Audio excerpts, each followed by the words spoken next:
Great. Okay. And Matt, why don't you start sharing your screen while I introduce you then?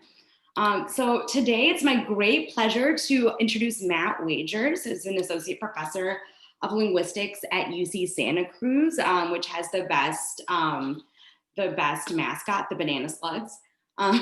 So Matt started out as a molecular biology major, but lucky for us, he went on to do his PhD in linguistics, which he got at the University of Maryland, College Park. He works on a variety of empirical phenomena and syntax, with a special focus on how memory and attention interact with syntactic processing. So things like how the unfolding of information in time affects things like prediction and integration. In particular, he investigates these phenomena in languages which are understudied in psycholinguistics and which also happen to differ in really important ways typologically from languages which are overstudied. So he's looked at sentence processing in Chamorro and Tagalog and Zapotec most recently, and we'll be hearing about some of that work today.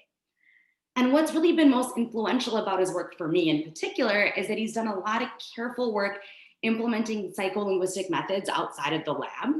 And he's not only argued for the absolute necessity of including more understudied and typologically diverse languages in psycholinguistics, but he's also published on how we can do this, like adjusting experimental paradigms, employing analysis methods which are robust to different types of response variables, and crucially, how to rigorously integrate experimental methods in non-lab field contexts. And I include ethical practices for working with communities as part of that rigor. So these are all things that he's written about. And that leads me to the very last thing that I want to say before we send it over to Matt. I'm not sure where everyone else is at, but I am currently on the traditional land of the Three Fires peoples, the Ojibwe, the Ottawa, and the Potawatomi. And these are also the communities who have been, who are and have been for a time immemorial, the stewards of the land that the University of Michigan is situated on, and a treaty with whom allowed for the founding of this university, though the university has not lived up to its end over the past 200 years. And I don't know exactly where Matt is, but he's likely on the land of the Amamutsun tribal band, who are the living descendants of the Mutsun and Awaswas speaking peoples who have been living in that region for countless generations prior to European contact. And as we continually think about our individual and collective responsibilities to the communities we live in and work with, I'm thinking of Matt's work as an example for all of us of how expanding the traditional foci of our discipline can not only lead to transformative findings within our discipline, but that this can also be a way that we can enact larger necessary transformative changes in our disciplines and in our institutions. So with that, I will let Matt get started and take it away. Thank you very much. Am I audible? Yes, you are. Thank you. And I appreciate you doing the UC Santa Cruz land acknowledgement. It's really my pleasure to be here. I have been looking forward to this colloquium, and of course, I wish I could be there physically co-present with all of you, but I really appreciate you taking the time to look at another screen and listen to another disembodied voice. And I appreciate the generous introduction. So the title of my talk, which is a little bit bland, accessibility and timing, is going to be about processing verb-initial languages. And I'm going to focus on two in particular that I've been working on, Chamorro and Zapotec. And I want to share some new observations and data about relative clause processing, but also throw out some ideas about why it might be interesting to look specifically at languages that have a lot of verb-initial clauses. So let me begin with a familiar observation. Oh, well, let's see. Yeah, here we are. Here's the familiar observation. Relative clauses with subject gaps are easier to process in some way, as in one. So that's a relative clause with a subject gap, the diva that could be imitated by the parrot with always in the news, compared to relative clauses with non-subject gaps, as in two. So this is a sort of venerable observation in sentence processing and linguistics going back decades. Now, in what way? What does it mean to be easier to process? Well, it sort of depends on who did the experiment and who you talk to, but a lot of measures seem to converge.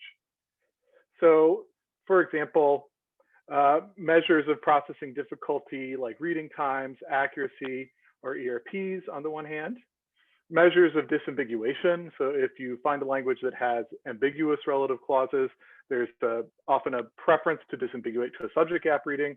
And finally, the distribution of relative clauses in many languages shows a lopsidedness toward these subject gaps. So a great sort of classic review now is the review by Quan et al. In 2010. So this is the sort of findings from one half of the field, but it goes back a long way to thinking about typology as well, as it's reflected in Keenan and Comrie's accessibility hierarchy. So this is a typological principle that was meant to describe the distribution of different gap forming strategies. So for those of you who've seen this, maybe this will look familiar. If you haven't encountered this, I'll take a minute to explain it. So Keenan and Comrie looked at the distribution of relativization strategies in the world's languages and came up with this implicational hierarchy, which basically said you must be able to relativize the subject of a clause. And then depending on what else you can do, we can predict the other position. So for example, if it's the case that you find a language that has indirect object relativization, it must have direct object relativization, and it must have subject relativization on the one hand. So those would all be quote unquote gaps. And on the other hand, if it provided any kind of expressive mechanism for doing other grammatical positions like obliques, genitives, or objects of comparison, those would probably be realized as pronouns. So this is a very influential attempt to reduce a lot of cross-linguistic complexity to a simple principle. And it's interesting to read that paper and to think like what they thought could be grounding or responsible for the accessibility hierarchy. And basically they thought it had to do with something special about subject gaps. So this hierarchy means that all languages must be able to relativize subjects, and they linked it specifically to something they called the psychological ease of comprehending such relative clauses. So it's unclear if they had a more finer grained idea of what quote unquote psychological ease is, but I think that's something we'll try to unpack today. Now, I want to not dive into the details about where it's really clear that there is a subject gap advantage, because it's a huge and rich literature. I really want to start by talking about the cases where it's not so clear that there's a subject advantage. So these are languages that have been studied where it's been harder, cloudier, or less clear that there's a subject gap advantage. So starting with the general observation that relative clauses with subject gaps are the easiest to interpret, we might add some exceptions. So perhaps, except in languages where the relative clause precedes the head noun. So some good examples of this include Cantonese. There's a very large literature on Mandarin and a smaller literature on Turkish. So these are all cases that have prenominal or head final relative clauses. And especially in the case of Chinese, there's been a very active debate over whether or not there is a subject gap advantage. Okay, so that's one area where people have pushed back. Right? And another area, which this is immediately actually following Keenan and Comrie's article, was thinking about languages with ergative absolutive alignment, where the subject could be two different things. So some examples include Basque, where Carreras et al. Has claimed using ERPs and reading times that there's an absolutive advantage, but not necessarily a subject advantage.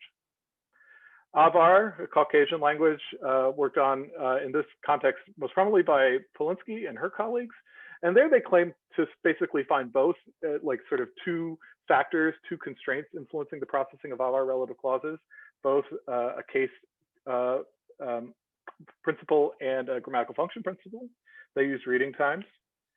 Niuean, more recently, a Polynesian language, where Tolan et al., Rebecca Tolan and Daphne Heller on the one hand, and also Longabaugh Polinsky on the other hand, have done some work. And here there's some competing generalizations, but at least in Tolan et al.'s recent eye tracking study, it looked like an absolute advantage. Some work on Mayan languages, Chol and Kanhobal, which seem to show unambiguously a subject advantage, and work by Stephen Foley on Georgian, which is a split ergative language, also finding a kind of straightforward subject advantage. So once we move away from the more familiar languages, and particularly the languages that have nominative accusative alignment, which are the ones that are predominantly represented in psycholinguistics, and to a lesser extent, the languages with postnominal or relative clauses, we see the picture gets a little murkier.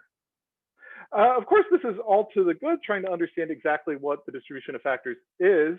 And I think especially in the case of these experiments on ergative absolutive alignment, they show the progress that we're making in improving linguistic diversity in language experiments. So about 10 years ago, my colleagues Pranav Anand, Sandra Chung, and I looked at just what the actual kind of balance was of languages investigated in the traditional psycholinguistics journals and at the conferences. And unsurprisingly, English was the predominant representative. But once you move aside from that, we're still talking about major world languages, especially Western world languages. So I think this is improving slowly in this field. And I say this because the stuff I want to talk about today is where I still think there's a lot of undersampling, namely in verb-initial languages. So we've seen that people have been willing to say, well, maybe there's something different going on in languages that have prenominal relative clauses, which are less common. And maybe something interesting is going on in ergative absolutive languages, also less common. And I want to take a look at verb-initial languages. So verb-initial languages are, if you count them up, there are quite a lot of them. As a sort of, if you count them up by speakers, it doesn't look the same. So here are some examples of verb-initial languages. And here I'm going to draw purely from Austronesian. I could have done Mayan, I suppose. And there are sort of two flavors of verb-initial languages. One are the fixed verb-object-subject languages, where there seems to be a rigid VOS word order. So Malagasy is an example of this. And then there are verb-initial languages that seem to have more flexibility. So VSO and VOS are both sort of basic word orders for a kind of out-of-the-blue clause. These are more common, and so Tagalog is a great example of this. Niuean, as I mentioned already, where some work has been done, as is Chamorro. The ones I put in bold here are cases where I know of at least one psycholinguistic or one sentence processing study that's been done. So I mentioned Niuean, I'm going to talk about Chamorro. There's been a healthy drive in Tagalog among native speaker linguists, actually. And then finally, there is some work being done on the Formosan language, Shijik. So these investigations to date have looked at a variety of topics, actually, not necessarily just relative clauses. So they've looked at issues surrounding ergativity, but maybe just ergativity even in regular clause processing. They've looked at the subject-object asymmetry, as we're going to talk about today, the impact of voice morphology. A lot of verb-initial languages have a rich voice system, famously Tagalog, looking at word order influences and looking also at event semantics, I think. So this is just sort of the start. If you know of any research that in this category, please let me know, because I'm trying to sort of keep tabs on what's going on here. And I want to begin by asking whether or not there have been any consistent lessons. I think there are sort of three things we can say. One is that verb-initial clauses do appear to be challenging to produce compared to alternatives with an initial noun phrase. So even in a verb-initial language, there are often constructions that place a noun phrase first, almost like an English SVO clause. And even though the verb-initial clauses seem to, in fact, be more frequent, though, those NVN clauses are often easier to produce. And this is shown to be true for Tsaltal by Elizabeth Norcliffe, and it's been shown to be true for Tagalog by Sebastian Zopa. And Masa Koizumi and his group have shown that in VOS clauses, part of the reason this seems to arise is there's a conflict between linearizing an object in front of a subject on the one hand, and this kind of inherent accessibility of agents, which are often aligned to the subject role. So at least for VOS clauses, they're often placing in conflict two kind of constraints. So there's been a fair amount of work done on production of verb-initial clauses. Comprehension, there's less to say yet, specifically because the number of topics has been so diverse. One thing that is potentially emerging is a comprehension production asymmetry. So although, for example, Norcliffe and Zopa both found that subject initial clauses are easier to produce than verb initial clauses, the reverse seems to be found in comprehension.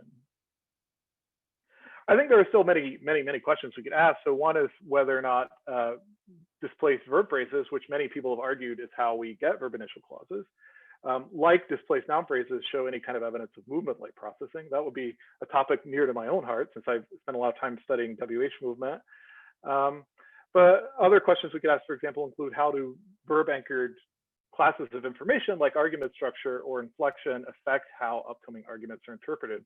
So one, I think, opportunity for studying verb-initial languages is that the verb is such a rich source of information, specifically about things like event structure and argument structure, that it would be really helpful to weigh in on some of our debates over how that kind of information gets integrated with, say, morphosyntactic information. Okay, so this is a very general, just a broad overview of what I has been going on in, I would say, the past 10 years. But now zooming back into the topic of this talk, what could be special about verb-initial relative clause processing? Well, in all the examples I know of verb-initial languages, the sequence noun, verb, noun will generally be ambiguous. So if like studying an ambiguous string is going to be helpful as opposed to one where we eventually get disambiguation, this is generally going to be the case in a verb-initial language that strings like n, v, n will be ambiguous. So that's kind of a common tool across the languages. As I mentioned, early verbs mean early argument structure constraints. And finally, and perhaps a little more, I don't know, esoterically, it has been argued, and just a sort of typological trend, that verb-initial languages are more frequently constrained by various kinds of prominence hierarchies. And here I'm thinking about like animate over inanimate, or definite over indefinite, or first over second over third. So take your favorite feature, arrange it on a hierarchy. Often languages, and Chamorro is a good example of this, really have strong rules about how that relates to linear order. So this is suggested initially by Seth Minkoff, and it's played an important role in a recent article by Jessica Kuhn and Clemens in their discussion of verb-initial word orders in Mayan. So I think specifically for looking at RC processing, like these are some of the things to consider. Okay, moving on to this, what I'll talk about now. I want to talk about how the comprehension of those NVN strings plays out in two kinds of verb-initial languages. One is a fixed VSO language, Zapotec, and specifically Santiago Laxopa Zapotec. And then finally comparing that to the comprehension of relative clauses in a flexible verb-initial language, and that's Chamorro.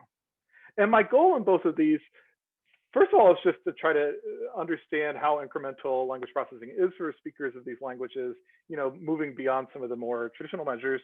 But I want to dissect out a kind of momentary parsing rule that might help us ground the subject gap advantage. So I think one thing that anyone who works in this area comes to discover is that whether or not you say a particular language or a construction shows this advantage really depends on the measure you pick. And a lot of that confusion stems from the fact that some researchers are looking at what I would call cumulative effects, sort of like once you intersect all the constraints, what happened? And some researchers are looking at momentary effects. And I'm going to be more interested in momentary effects here. Okay, so let's get started with that. So let's first talk a little bit about Zapotec. And this is the more recent research I've done. And this is sort of really moving target for me. And specifically, I'm working with speakers of a variety of Zapotec known as Santiago Laxopa Zapotec. Santiago Laxopa is just the name of the town. And the Zapotec languages, there are sort of 50 recognized varieties, maybe about 500,000 speakers in Mexico alone, and a large number of speakers in California, including Santa Cruz County, but also I believe there's also a diaspora community in New Jersey. Like you should think of it akin to what we know about Romance, which is that the varieties are often geographically tied to the particular towns, and the next town over speaks a mutually intelligible variety, but 3 towns down the road, maybe not so much. SLZ, as I'll refer to it in shorthand, is one of the northern Zapotec languages spoken in the Sierra Norte of Oaxaca, which is outlined here in gold here. So that's a map of the state of Oaxaca. And then SLZ is spoken in the gold area. And so here you can see a number of recognized varieties of Zapotec just correspond to the names of these towns. Okay. So in a nutshell, it's not too hard. I can give you a really quick grammar overview for what's going to be relevant today. In a nutshell, SLZ is rigidly VSO. So a string like VNN is totally unambiguous, and I'll show you an example of that in a second. But as I mentioned before, movement creates ambiguity. So the string NVN could be a gap in a subject or an object position. And finally, this won't play a huge role in my talk today, but SLZ has resumptive pronouns. And resumptive pronouns, like in any other language, looks just like regular pronouns, but they provide a potential disambiguating function. And that's because if it's a pronoun in the subject position, it obligatorily cliticizes on the verb. And if it's a subject in the object position, it cannot cliticize across the NP subject. So in other words, because there's a difference between whether or not, if it's a subject, it's a clitic pronoun. If there's an object, it's often going to be a tonic pronoun. So that actually helps you to disambiguate, just in case you get one of these otherwise unambiguous strings. Okay, so let me just show you some data backing up those three facts. So here's an example of a sentence in SLZ. The woman is pinching the man. Literally, "Sie ben in Ulen ben ich jagen," pinch the woman, the man. This cannot mean, as it might in a flexible, like in a VOS language, the man is pinching the woman. It can only mean the woman is pinching the man. Okay, so that's the first fact. Hopefully that's easy to keep in mind. The second fact is that the NVN string, the movement string, is a situation of ambiguity. So here is an example of where we have literally, "I see the woman pinch the man." And here this can mean "I see the woman that is pinching the man," or "I see the woman that the man is pinching." I should say that the English translations are the appropriate here. This isn't a kind of small clause situation, if you're wondering about that. So this has two possible meanings. One doesn't know if the head noun here, woman, is the pincher or the pinchee. Okay. You see this in related constructions. It's not just about relative clauses. So there's a focus construction that works just the same way. You know, it's the woman that's pinching the man, or it's the man is pinching the woman, like that. Finally, resumptive pronouns can eliminate these ambiguities.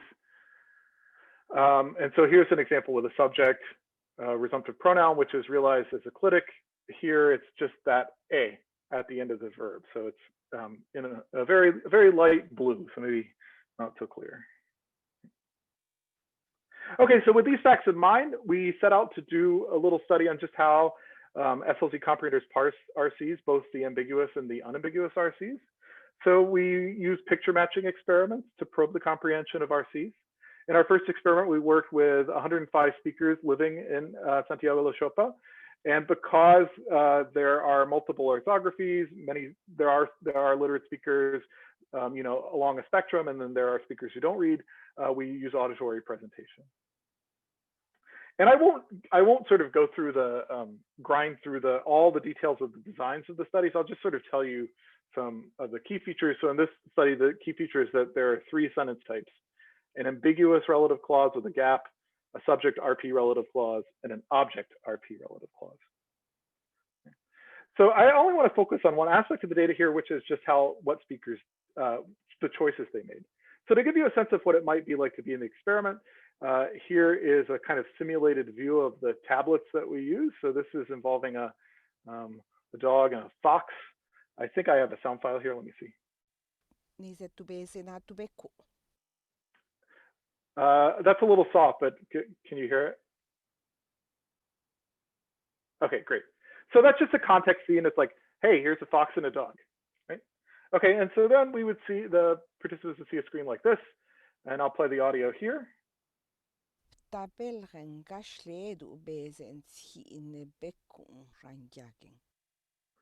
So this is going to be move the star to the fox bite dog, to where to the fox bite dog, and that's ambiguous.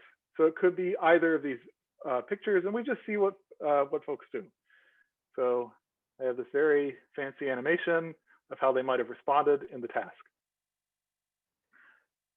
Okay, so pretty standard kind of picture matching setup. And here are the results. So what I'm going to show you on the y-axis here are just the number of interpretations that would be compatible with them thinking that RC is a subject gap RC. So in the ambiguous cases, which is the cases where it could be a subject gap or an object gap, we found that there was a subject bias, although it wasn't super strong. It was a pretty weak subject bias.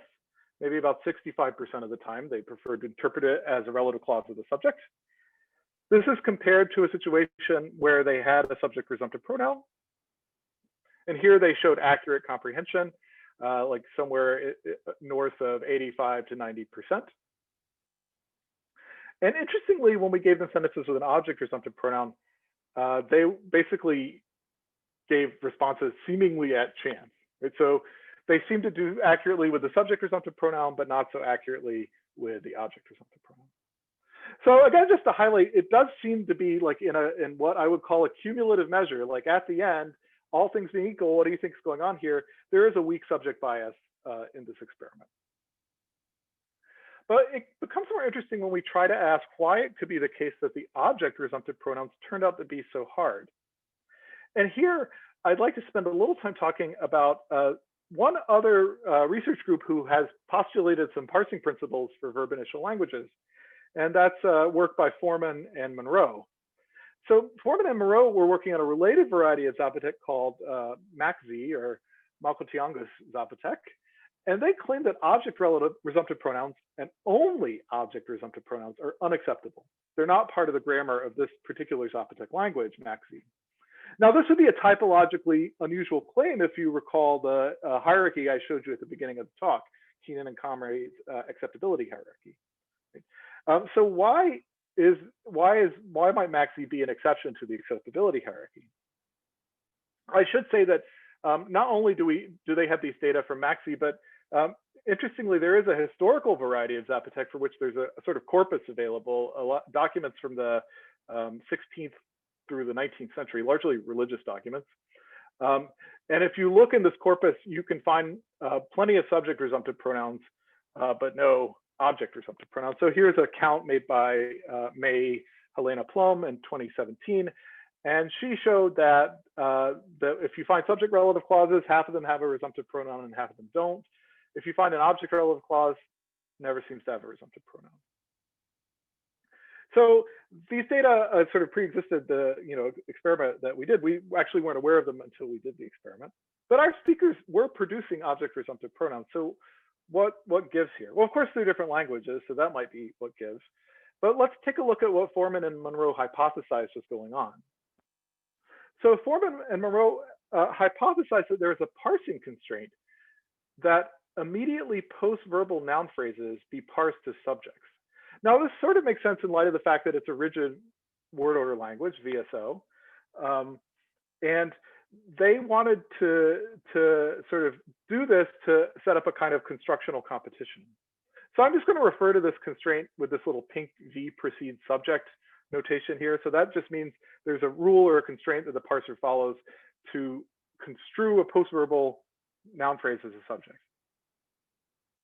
So they reasoned that if this were the case, that in MAC-Z and in the historical variety, there's this kind of competition between constructions, so that NP-only RCs receive a default object relative clause interpretation because of this preference to keep the local word order verb before subject. And if you wanted to express a subject relative clause, you would use a subject RP. So this is based on fieldwork and elicitation. It wasn't using corpus data.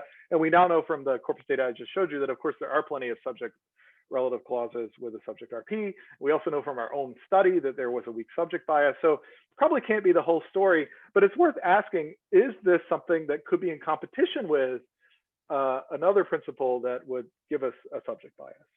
I should say this idea that this idea of immediately parsing post-verbal MPs as subjects has independently been proposed in the researchers who are working on Tagalog sentence processing. So particularly Ivan Bondoc at University of Hawaii has made a very similar kind of argument that this is what happens in another verb-initial language.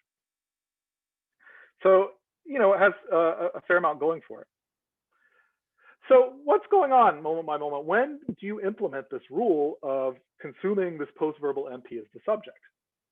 Well, I'd like to imagine an alternative principle. I'm just going to call it, these aren't terribly good names. I'm going to call it PARSESUBJ that says insert a subject gap whenever an RC is detected. So this is the kind of maybe the universal rule that sort of could ground something like the accessibility hierarchy. But crucially, it's not the only rule that you use to parse a relative clause. So having both of these rules wouldn't be incompatible with one another. It's just they're going to be in competition a lot. So it's going to cause conflicts wherever you have a post-verbal subject that's a full DP that could satisfy Foreman and Monroe's rule. So if we thought about explaining our data as the interaction between two conflicting constraints, this would at least suggest that the parse subject rule is somehow slightly favored. We did get that weak subject bias, just to recall the data. Here we had this weak subject bias.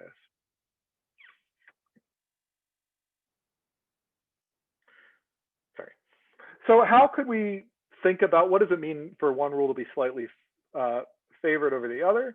Well, here we could just think it has something to do with the word order itself. So let me replace this with a little diagram. So imagine you're an SLZ comprehender, and you've heard a noun, and you've heard a verb. You said, this configuration means that there's a clause boundary there, because otherwise it would be VSO. So you say, well, there's a relative clause. I'm going to insert a subject gap, and then not too long after that, you encounter a post-verbal subject. And so there's a kind of earliness or a temporal priority that could allow these subject gaps to be inserted and then often kind of immediately diffused. So this is one way of thinking about the balance between these two principles that finds some traction in the fact that we often find these weak biases, but not strong ones. So what I want to now discuss is evidence for this. So this is just a hypothesis, really a conjecture, trying to think like what would keep these two guys in balance. So in a minute, I'm going to turn to a study on Zapotec that uses incremental methods. So we'll use a kind of visual world-ish paradigm. It's really just picture matching with eye tracking that will be more accurate to see if we can find evidence for the parse subject principle. But I want to spend some time mentioning that one important consequence of this idea relates to those object resumptive pronouns.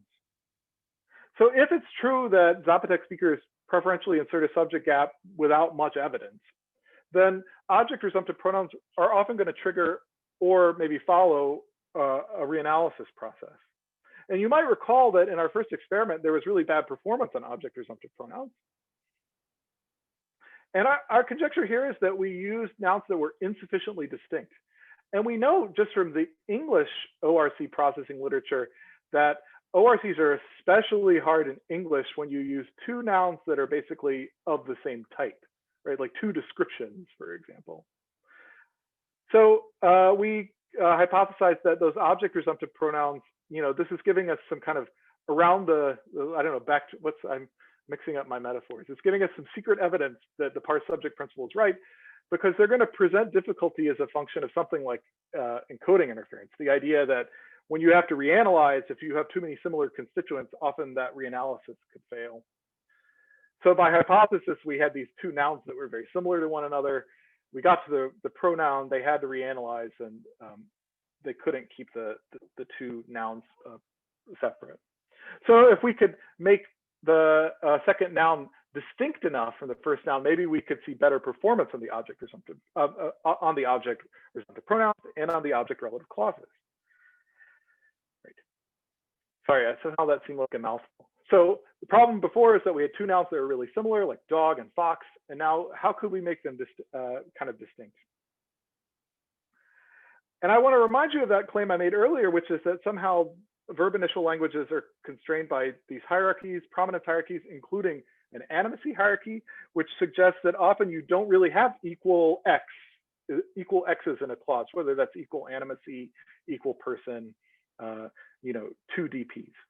And indeed, that's like a kind of, just as a sidebar, that's a sort of issue with the entire relative clause processing literature, is it almost always involves two full noun phrases, and that's rarely what you find, for example, in a corpus.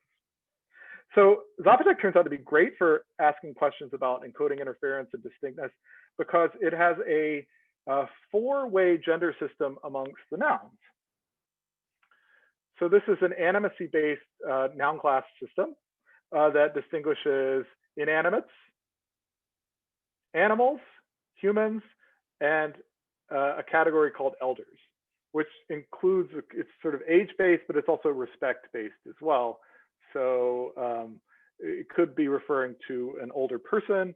It could also be referring to someone who has a position of authority in the community, like a priest here, or this guy called a topil, who is a sort of night watchman. So these 4 noun classes are associated with distinct pronouns, whether or not it's the clitic or the strong pronoun, and they have classifiers. So at least, especially always for the elders and the humans, sometimes for the animals, there are morphologically distinct classifiers. So we thought this would be a great way to see if we can improve performance on this task, is to use nouns that come from different classes. They have morphological distinction. They have, important lexical distinctions as well. Okay, so we did basically the same experiment as we did before, except instead of having things like dogs and foxes, which would be, an equal in the same noun class, we used things that cross these boundaries. And we did picture matching as before, but we also did eye tracking while they were listening to the stimuli.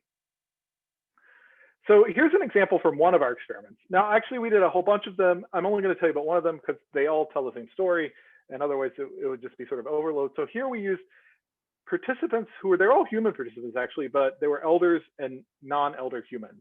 So I'll symbolize that as EL and HU. And so here's an example of a picture that shows the same event with the participants playing different roles. The verb is schließ, call. And here we see in the left-hand side, we have an elder calling a non-elder human. And on the right-hand side, you have a non-elder human calling an elder human. So this part of the experiment, looking at elders and humans, we had 31 participants from Santiago, Laxopa. And this time we did the same experiment. We plugged in an eye tracker. So we used a little portable eye tracker. I'd be happy to talk a little more about that if people have questions. We modified the study a little bit because we were like, well, we need some kind of baseline. Like, we're looking at all these relative clauses, but the one thing we know about this language is that it has VSO as a fixed word order for a non-relative clause. So to make sure that the data that we get from, for example, tracking our participants' gaze while they listened to these sentences and looked at these pictures, carried some kind of signal. Right? Yeah, I mentioned that.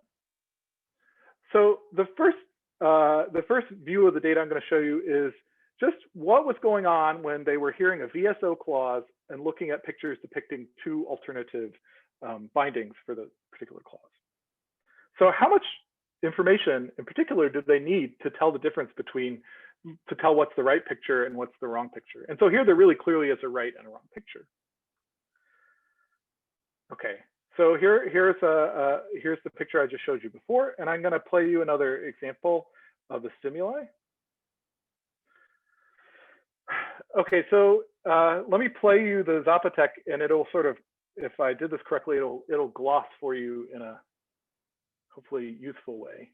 Udang fotografia kan shlish ule benegule gan zakni. This basically just means touch the picture where VSO calls the young girl the old person. Right? Here you can see, by the way, those classifiers, BE and Bennett. So that's the human and elder classifier. So you don't really even need to do something like lexical access here to keep these guys apart exactly. So this is nice because we know that the most kind of robust differences here are the ones that get reflected somehow in formal differences, not just semantic ones. Just thinking about encoding interference. Okay, so here, that's what they heard. They were looking at the tablet with these 2 pictures on it, and all they had to do was touch the picture at the end. So the data I'm going to show you, and they picked it mostly the right time. This is an error, they should have picked it 100% of the time. That picture on the left, 14% error rate. I don't know. Whenever I have done research like this, in the community, using tablets in a noisy situation, we often get error rates of around 10%. I don't know exactly why. It could have been our pictures, but you can kind of think of this 86% as representing really good performance, all things being equal. So here's the looking behavior, and I'm doing something simple here. I'm not doing, for example, growth curve analysis. I'm just splitting it up by the acoustic boundaries of the constituents. And within each of these pair of boundaries, I'm looking for fixations to pictures. So these are mostly about 1,000, each constituent's about 1,000 milliseconds. So an active looker, you know, like maybe they'll look 3 times. Most of the time they don't do that. So we're just looking at the proportion of trials in which they were looking to one picture versus the other. And as you can see, at before the verb and at the verb, mostly they're looking equally at the 2 pictures, although there does seem to be a small bias toward the elder calling the human picture here. Okay, so the triangle symbols here correspond to the triangle sentence at the bottom, call the old person the young girl. And the circle lines here correspond to the circle sentence at the top, call the young girl the old person. So we had this kind of counterbalancing. So we were always talking about the same nouns, but in different orders. So let's look at what happened when they had not just the verb, but the noun phrase. Because it's a fixed word order language, that should be enough. And it looks like it was. So by the time they heard the first noun phrase, which began with that really informative classifier, they could discriminate between the 2 pictures. And so if they heard young girl first, they tended to look more toward the picture showing the young girl as the subject. And if they heard old person first, they tended to look toward the picture showing the old person acting as the subject. So here in all these pictures, I'm going to show you just the empirical proportion of trials in which there was a look to one picture or the other. And then if you care, or if you can see it in light gray, so we fit a model to the entire time course, and that's just the conditional effects of the model with a credible interval laid on top of it. Okay, so it looks like we get a signal out of using this technique. It looks like based on the verb and the noun phrase, which should be enough information, it is enough to show some discrimination, right? We don't have a sense, and I think I would have to do some more complicated modeling here, a different experiment about like what maximal sensitivity would be, but you can ask me about that in the question and answer period. Okay, so now we can go back to our relative clauses. So all I've done here is the same setup, except now the noun phrase comes first, so we have NVN. And here we didn't see that subject bias, by the way. We saw 50-50. We saw they picked both pictures with roughly equal frequency. So now let's look at the looking behavior. So maybe the baseline isn't quite so tight here, but again, before you get to the relative clause, there is actually a slight baseline difference. At the first noun phrase, they're equally looking at both pictures. Right, so that's the 2 symbols under NP1 are at 50-50. And so by the verb, could they possibly be committing to an interpretation? If there was a kind of fast and easy parse subject principle that would say like, well, you've got a relative clause here, all things being equal, like, you know, put a subject gap in there. So we would expect the same kind of divergence that we saw before with the VSO clauses. And for this particular, you know, in this experiment, for this ambiguous relative clause, we do see that.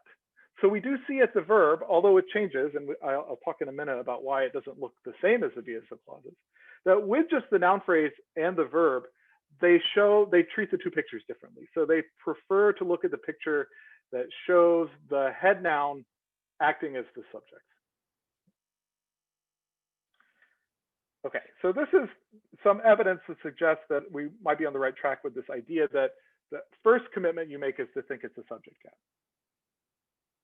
So what about what's going on when we add a resumptive pronoun into the picture?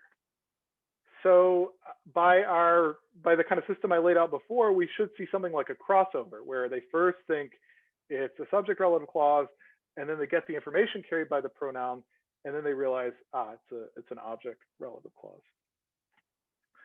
Okay, so here we got much better performance. So before we had an error rate of like 50%, and here we have an error rate of like 30%. Now that's a pretty substantial reduction, actually. It's still not perfect, but people are getting the correct interpretation much more often in this experiment than in the previous experiment. So what do they do? What is their looking behavior like? So the same idea, I'm showing you just proportion of trials with a look either to the subject or the object picture. And then on top, we have the young girl call the old person le, which is the human pronoun. So literally the young girl that the old person called her, if we want to render it into English. And at the bottom with the triangle, we have the old person that the young girl called him, L. the L pronoun is leba, it's longer. So what we find here is a weaker effect of the verb, actually, but we do see this crossover interaction. So once they've gotten the information, that's labeled here as post. Once they've gotten the information that there's a pronoun here, they switch their looks to the opposite picture, basically. So this crossover interaction between what's going on in the verb and what's going on in the post is something we see in all the other sub-experiments that involve different kinds of participants, not just elders and humans, but also animals and inanimates as well. So here's the summary. For incrementality and Zapotec relative clauses, I think we find pretty direct evidence for parse subject in the momentary record as based on looks to pictures. Right? So we find that there's early looks to the subject gap picture before NP2, and a crossover pattern in object resumptive pronoun sentences consistent with reanalysis. Is there evidence for the other principle, verbs precede their subjects? I think it's indirect, but I think it's reflected in the fact that we don't find a cumulative preference for subject gaps. Whatever parse-subj is doing, it must be defeasible. To compare the two experiments together, I'll just put them up on the screen here. I think that using that distinct gender has really helped us, the distinct noun classes. So in experiment 1, we found a weak subject bias. In experiment 2, we found no bias. So in experiment 1, we found chance performance on the object resumptive pronouns. In experiment 2, we found much improved performance. So they shouldn't really be saying that sentences with an object resumptive pronoun have a subject interpretation. They don't. And we find reasonably good performance on the unambiguous cases we looked at, like subject resumptive pronouns in experiment 1 and VSO in experiment 2. So arguably, I would, my current thinking is that using the distinct noun types led to greater success at reanalysis, which is going to mean better performance on the object resumptive pronouns and more sort of spontaneous shifts away from the subject gap interpretations.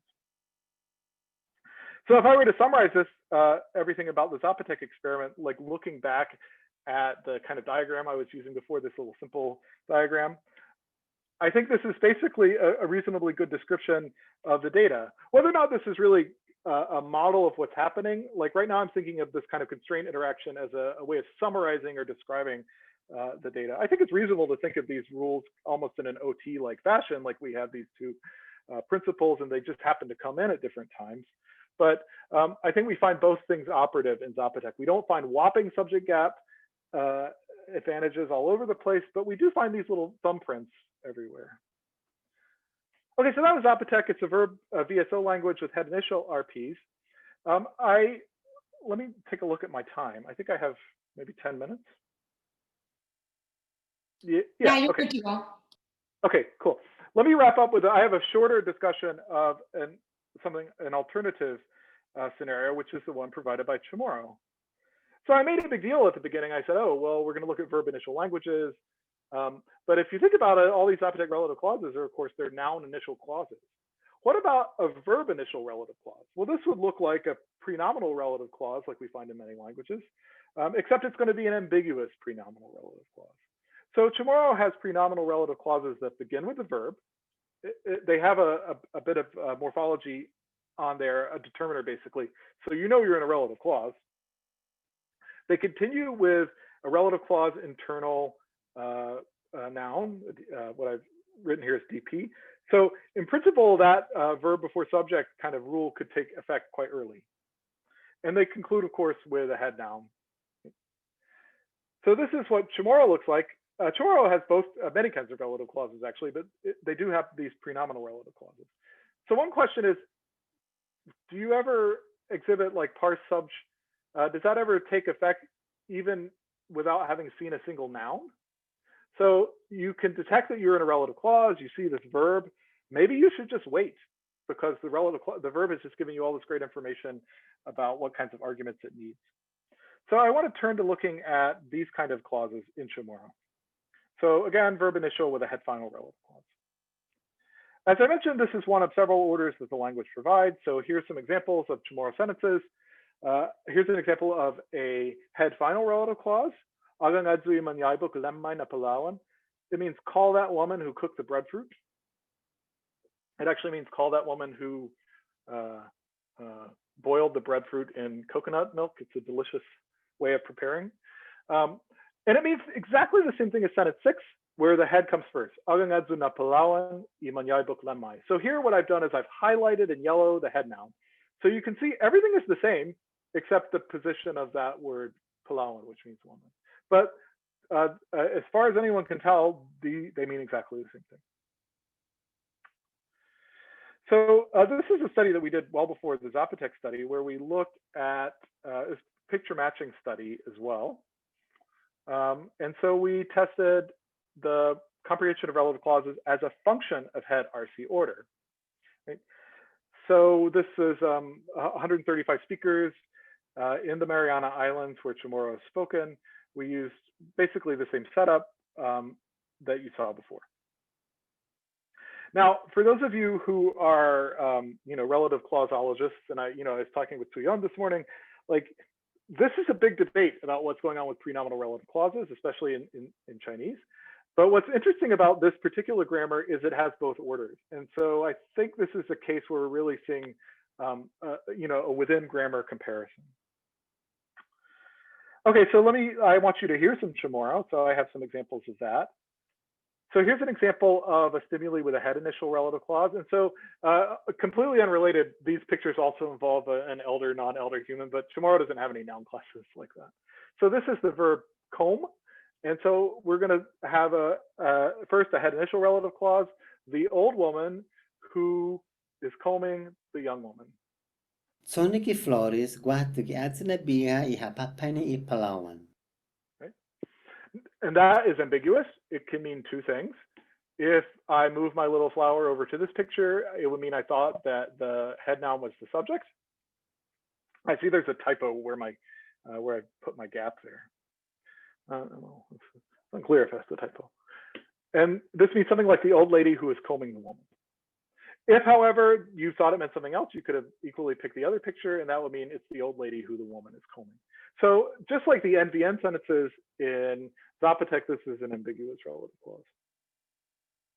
Okay, so what we found in that study is a very strong dependence of the subject gap interpretations on the head RC order. So in a way, this validates some of the findings from Mandarin, Cantonese, and Turkish within the same language.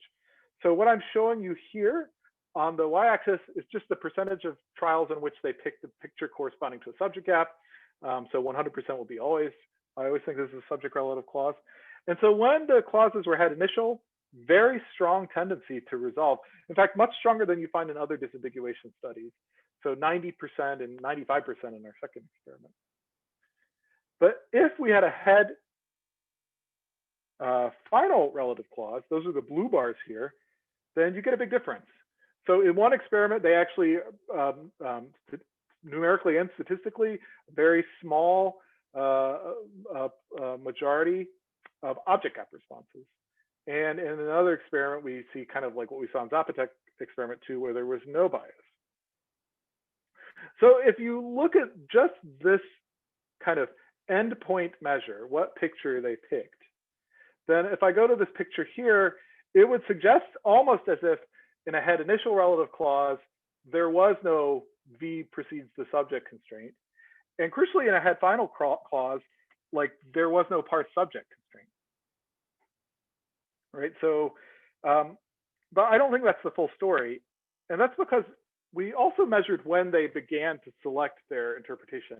So I haven't said anything about this, but as you might have noticed in the Zapotec example and in the other example, they didn't, in some of the experiments, they don't just pick the picture. They have to take a little symbol on the screen and move it over to the picture. Now, the reason we did that is we thought we might get some kind of data that is akin to mouse tracking. That turned out to be relatively unsuccessful because people's movements on a tablet are quite ballistic. They just move it really quickly. But it had this nice unexpected methodological benefit, which is that because they didn't have to pick that picture right away, it seemed to make them more willing to respond more quickly. Right? So in a lot of picture matching studies, especially in small languages outside the lab, you get very long reaction times. Using this like kind of two-part technique where you pick the guy and then you move it, we got relatively lower reaction times. they're still, up to a second or 2 seconds. And so when we looked at when people just began responding, we found that the earliest responses were the subject gap responses. So they were they were the minority response in one experiment and 50-50 in the other, but they are always the fastest. So the earliest interpretations are subject gap interpretations. And this seems to be hard to reconcile with the idea that in a head final RC, there's no parse subject going on. So let me show you this data. So this is the distribution of, we call them initiation times by RC type and interpretation. So I'm just looking at these like frequency polygons, histograms for when they began initiating their response. It's just like when they touch the screen. Right? And what I want to point out is the light shading here is the subject gap and the dark shading is the object gap. And here in the prenominal or head final relative clauses, the object gap responses, although they were the most frequent responses given, were also among the latest responses. That's a kind of surprising correlation, because usually we find that the response that is the dominant response or the most frequent response is actually the one associated with a lower reaction time. You can look at this this way. Perhaps a clearer way is to use a cumulative density function here, where on the x-axis we're looking at the initiation time when they touch that screen on the log scale, and on the y-axis it's the cumulative density, so eventually it gets to 1.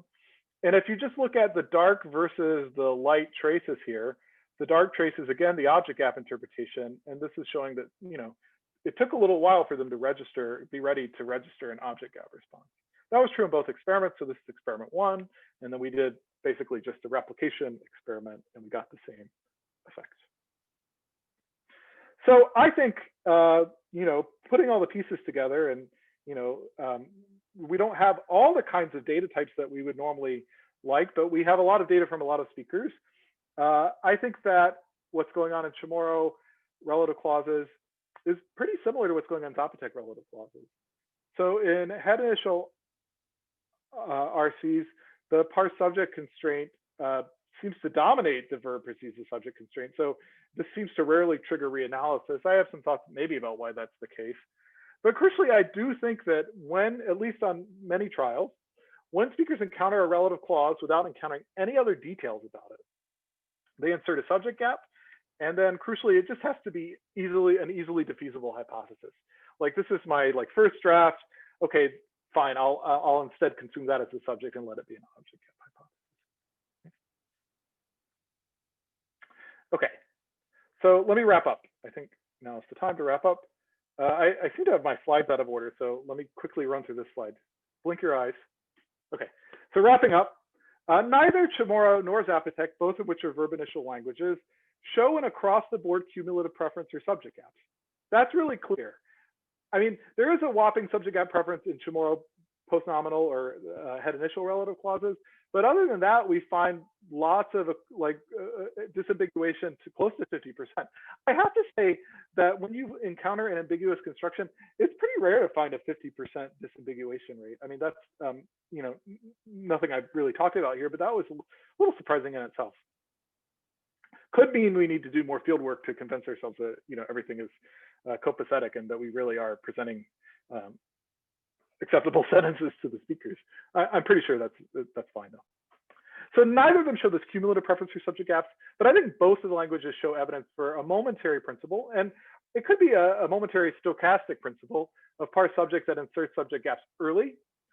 And then arguably both languages show a competing principle that consumes the first post-verbal constituent as a subject. So what Foreman and Moreau had hypothesized for Maxi, what Bondoc and other speakers who work on Tagalog have hypothesized is going on in Tagalog as well. Okay, so I'd like to end there, and I'd like to hear your questions. I could of course keep going on and on, but I think that's not a good idea. I really want to thank my collaborators. This is like a massive team sport, working in these, doing this kind of research. So in Chamorro, that's my colleague at UC Santa Cruz, Sandy Chung, and Manuel F. Borja. And on the Zapotec project, that is Maziar Tusa-Vendani, my colleague here at UC Santa Cruz as well, Faye Silva-Robles, who's an educator and a Zapotec speaking activist here in Santa Cruz County, Stephen Foley and Jed Pizarro-Cavara, former PhD students, Chelsea Sasaki, and then our undergraduate RAs Azucena Orozco and Brianda Caldera. So thank you very much, of course, to all the speakers involved in the Zapotec experiments and the speakers involved in the Chamorro experiments. Okay, thank you. Thank you very much. I unmuted to clap so you can hear something and know we're here. Like we said at the beginning, as a reminder, you can raise your hand in order to ask questions, and I'll unmute you, or you can ask questions in the Q&A. Yeah.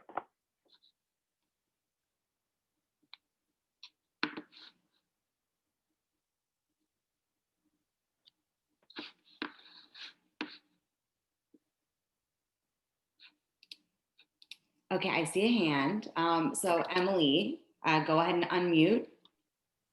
Okay, can you hear me? Yes. I can hear you, Emily. Okay, perfect. So I'm gonna be one of those people that starts with a comment, but then I really do have a question afterwards. Okay. And so the comment is just, so you're sort of tracking of the object relatives being difficult to sort of reconstruct and reanalyze because of the similarity of the noun phrases actually falls really in line with some work that Akira and Kyle Rollins and I did at Hopkins, where, so we weren't looking at relative clauses, but we were looking at amelioration of weak WH islands. And this came out in that special issue of Frontiers that Colin partially put together. And essentially we said that like when the two competing WH phrases are less alike, it's much easier to construct the intended meaning of the with the WH island, and then therefore to be able to construct a meaning. So all that's to say, just like that fits really nicely with that. And you know, that was sort of started out as a syntactic study, but then kind of reached into the realm of parsing for us, for thinking about like what people are doing when they're sort of trying to read these sentences in that study. So anyways, so that was just like that fits in really nicely. And I think it's something we maybe need to think about a lot more when it comes to things that involve two NPs in this kind of way.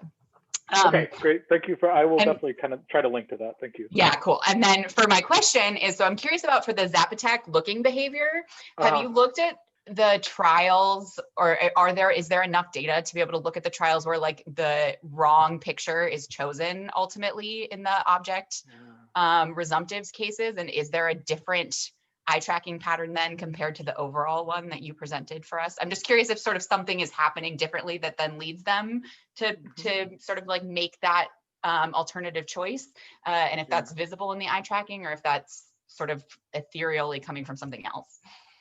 Great, thank you for the question. So basically you're asking if I split the data by the interpretation, what's going on? Yeah.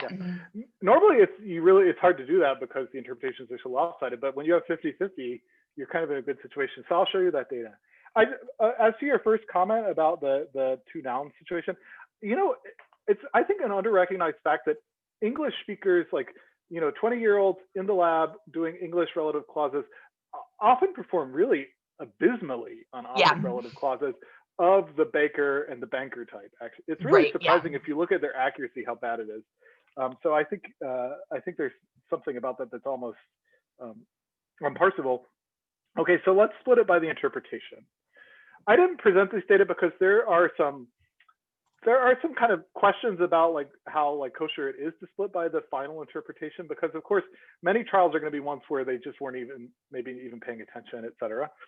So they might have formed an opinion before. And so what we basically find is, okay, so this is not, I didn't annotate this graph super well, but that's fine. So in the left-hand column, I'm looking at an ambiguous subject and object relative clauses. So that's just with the gap. And in the right-hand column, we have the object resumptive pronoun.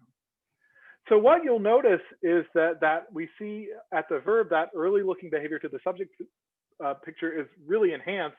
And that's because it mostly seems to be present on trials where they do give a subject interpretation.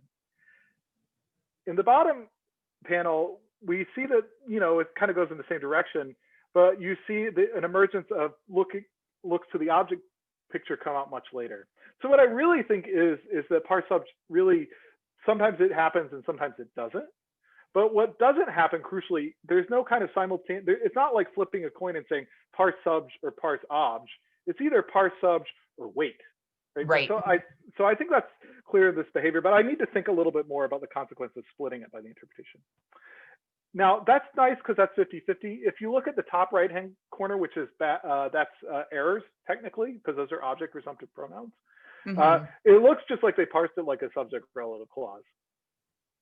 So you see that same opening, you see the baseline at the pre and the MP1 conditions, and then by the verb in MP2, you see they think it's a subject relative clause, and for whatever reason, they can't reanalyze.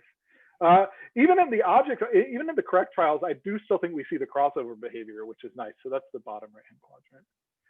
So this is a more nuanced picture that I'm still thinking about, but I think what's crucial here is that the asymmetry is present. Not that they always parse on every single trial the relative clause as a subject, but that like if they do something early, it's the subject gap, and it's not like flipping a coin, subject or object. Right. Cool. Yeah, I was just wondering sort of like how that sort of played into the, if they're looking sort of results were really telling of what if they were going to get to the right interpretation or not. And it seems like, yes, but maybe not as strongly as one might have thought initially. Right. Well, I will do something that I like, inveigh against when I'm speaking with my own students, which is never to be very cautious about calling something a pilot study. This really is kind of a pilot study. We're trying to see if we could have undergraduate RAs in the village, if we could use the eye tracker. But so we really need to go back and tighten things up and get a bigger sample for sure. But Yeah, cool. Thank you.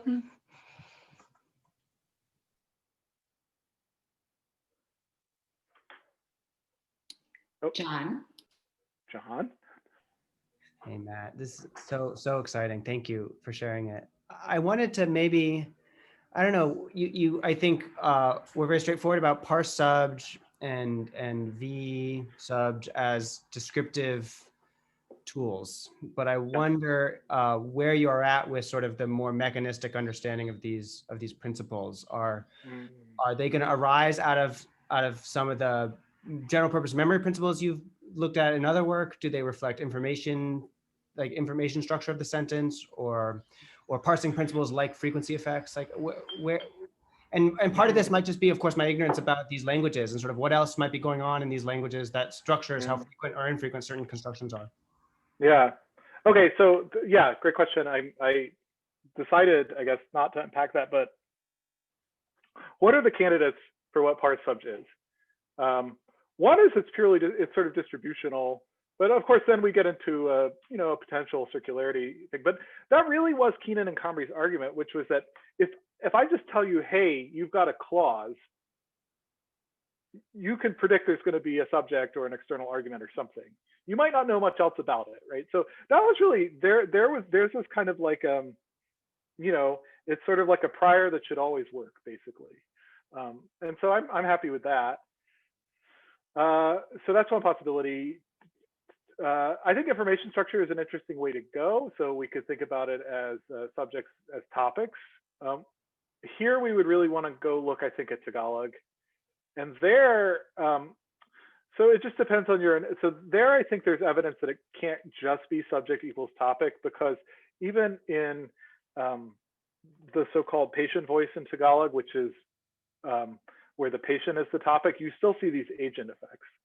So I think and there's been recent research by Maya and Keshav showing that there's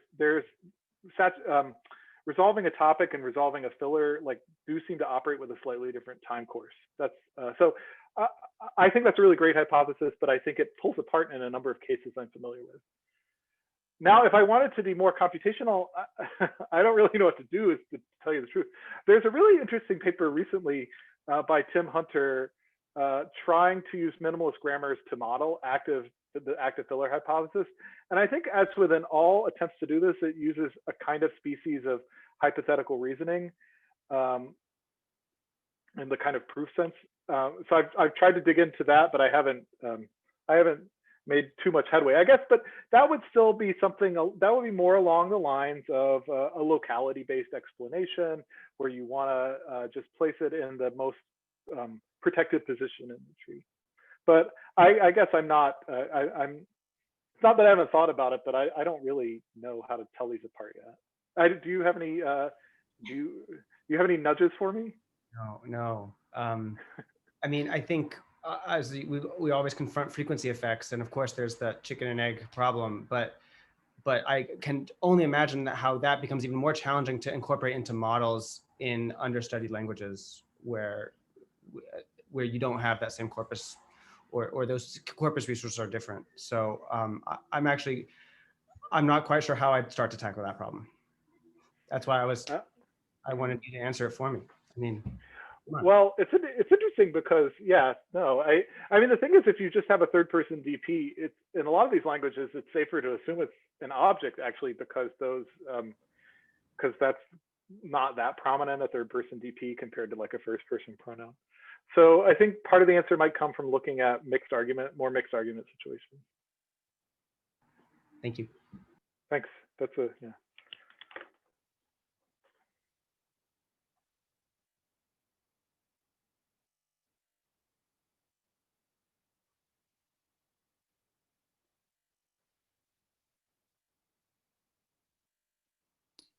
Other questions? I mean, I have a ton of questions, but I don't want to Oh, okay. take up. Well, how about I'll ask one question that'll give people more time to think. So this is just a little question, which is, so you showed us the difference. You showed us trials where it was like human and elder.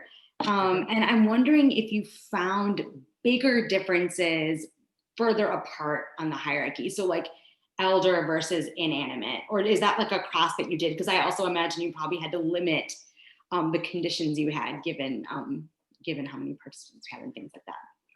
Yeah, right. Okay, so we did 3 experiments really, and so one used elder and human arguments, one used human and animals, and one used humans and inanimate. So we didn't really do difference on a scale exactly. It was always using humans as a kind of a pivot. And I really thought there would be a difference because we know in English, at least, the object relative clause disadvantage goes away with inanimate head nouns. And I have argued that's because you don't parse inanimate head nouns as a subject. In Zapotec, I mean, I can show you the data. Let me just scroll through these like helpful arrows. Being sort of sarcastic. So here are all the data, and all these have like 30 speakers in them. And I guess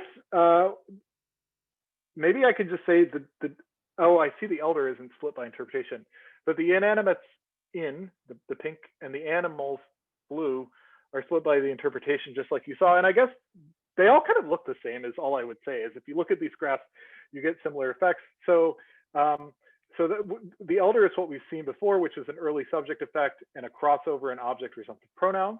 Right? So that we've seen that graph before. In the animals, we see the crossover in the object resumptive pronouns. We see the early subject effect, at least for subject interpretations. And in the inanimates, we see the early subject effect and something like the crossover. The inanimates data is really clearly the messiest, and that's because it's hard to come up with reversible events for where I mean, the animate, at least in the elders and the animals, a subject argument could be an agent. For the inanimates, it's pretty much limited to being a causer or some kind of non-agentive initiator. So I think that is a real hard part of the hierarchy to look at. But this is really the research we're moving forward to do. And the reason is because just like in Romance, you have person case constraints like Molui in French. In Zapotec, you have gender-based constraints. So you can have clitic clusters and they have to align with a hierarchy of elder, human, animal, inanimate. So really what we want to do is look at head nouns and then different clitic combinations. So this is research by Maziar Tussar-Vandani, Stephen Foley, and they've called it the gender case constraint. And basically, for example, you can't have an animal pronoun, an animal subject clitic, and an elder object clitic, for example. It's really fascinating, and it seems to be a very a hard constraint. It looks a lot like what I've worked on some in Chamorro called the person animacy hierarchy. But yeah, so anyway, I thought basically these would show big differences. I mean, at least for this little data set we've collected, I think in all experiments, we have evidence of an early subject hypothesis and something like a crossover effect with object resumptive pronouns. Yeah, it seems like you'd have to do, like you'd want to compare elder to animal and human animal to like make it like easily reversible, but also like 2 steps versus, right? So like in this, there isn't like, yeah, the one that's 2 steps away is the inanimate ones, and you have this reversibility problem. Yeah. Yeah, absolutely. It becomes a sort of a pretty big design, but we're trying to figure that one out. But yeah, I'd like to look at along the steps along the hierarchy. Yeah, I mean, right. Yeah. Okay, we have a time for 1 or 2 more questions. And then one thing that I didn't say before is that then we're going to take a 15-minute break to sort of rest our eyes and gather our victuals, and then come back for a little reception afterwards. So I'll throw, some of you got the link, but I'll throw the link in the chat as well, in case you didn't get it. So I will do that right now.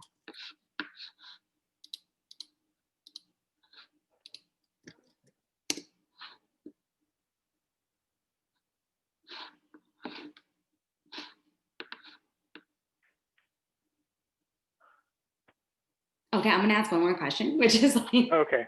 I have a slide for you actually, so let's see if it's the question you ask. All right. So, so one thing I was thinking about just in general, right, is like this, you know, what cross-linguistic, so it's kind of like what you mentioned with the Keenan-Connery thing, right? So we have this like, this hierarchy based on distributions or whatever. But then there's always the question of like, well, where does that come from? And then where does like the sort of like language specificity or like the specific experiences that people have, how does that influence the processing strategies that we expect them to use? So the specific experiences from the languages that they're using. So the comparison between Chamorro and Zapotec is like especially exciting to me because we have this like reversibility, you know, available in Chamorro and not in Zapotec. So the way that you explained that was, well, it's like well, I don't know, the way that I understand how you explain it was like, it's like a less strong hypothesis, or it's like more diffeasible in Chamorro than it is. So you have like the same types of constraints, but like that constraint is like just easier to, like, you just have a like less strong hypothesis when you're going in to start parsing the sentence.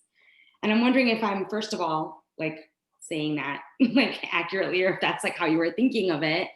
And also, you know, based on, you know, if there was a context that was like even more different, would you expect there to be like, well, no, there's actually just a completely different constraint that we're seeing here. I see. Yeah, I think this actually articulates with John's question earlier. It could be revealing. Why do people in the prenominal cases like seem so willing to give up this early interpretation that I claim is there? I mean, what I would, based on my sample of 2 languages, one thing that's important to think about for Zapotec versus Chamorro is Zapotec has basically 0 phi agreement. And I mean, the verb is obligatorily inflected for various kinds of tense aspect mood, right?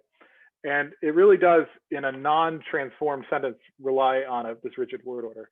Chamorro has a very rich inflectional system. And one of the things that in like calculating agreement, like speaking personally as like a learner, is very hard. So there's a lot of like, there's not just subject agreement, right? And so I think that one conjecture I've made about the Chamorro case is that the verb has all this agreement that needs to be checked. And so you would prefer to check agreement with a visible noun phrase whose features you know, as opposed to a hypothetical noun phrase coming down the pike in the head noun position. So I think, but more broadly, like thinking about your question, I think like that's actually what interests me here is this idea that you could, the Chamorro case is the kind of case of over parsing where you're like, well, I know I'm going to get a head noun and I'm going to just link it to the subject position sight unseen. Like, does that have the same, you know, that's sort of like the strength of that commitment might depend on whether or not it's a hypothetical constituent versus one you've actually seen and can, you know, hear and touch and feel, that kind of thing. So I think it's something about like a parse that you've made with an expectation versus a parse that you can make with what you've got. So I guess I would try to ramify the, you know, moving beyond Zapotec and Chamorro, look at intermediate cases as well. And I guess English is a bit of an intermediate case. Let me see, does that address your question? Yeah, it does. I mean, I was thinking of Malayalam because you could have, you know, things before, you could have like all the stuff happening before the verb or all the stuff happening after the verb, except for the fact that the verb isn't very informative about what's going on. It's like Zapotec. So that's not as helpful. But I was trying to think of like what other languages, you know, would work that would, you know, get at like disambiguating these things. That's exciting. Mm-hmm. Yeah. Well, if I could plug for just a minute, some research done by Stephen Foley, who is one of our former PhD students, who's now a postdoc at Princeton. He works on sentence processing in Georgian, and Georgian is a wonderful language for basically designing any sentence processing experiment you can imagine, because it's a split ergative language, and it has subject agreement and object agreement. It has flexible word order. It has post-nominal relative clauses, correlatives, you name it. So maybe Georgian is the frontier. That sounds great. All right. Other questions? We have time for one or two more, maybe just one more.